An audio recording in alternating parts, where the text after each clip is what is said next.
চলতি বছরের জন্য বাংলাদেশে তরলীকৃত প্রাকৃতিক গ্যাস বা এলএনজি সরবরাহ স্থগিত করেছে কাতার এনার্জি। এমন তথ্য রয়টার্সকে নিশ্চিত করেছে পেট্রোবাংলা।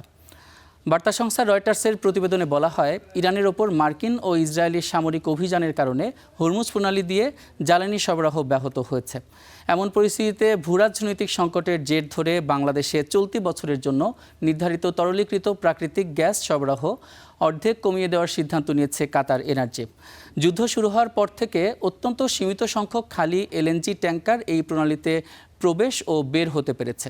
পেট্রোবাংলার সূত্র ধরে রয়টার্সের প্রতিবেদনে বলা হয়, কাতার থেকে কিছু কার্গো এই প্রণালী পার হতে পারলেও কোনোটিই বাংলাদেশে পৌঁছায়নি, যার কারণে অভ্যন্তরীণ গ্যাসের চাহিদা মেটাতে গত মার্চ মাস থেকে বাংলাদেশে স্পট মার্কেট থেকে রেকর্ড 35 কার্গো এলএনজি আমদানি করতে বাধ্য হয়েছে।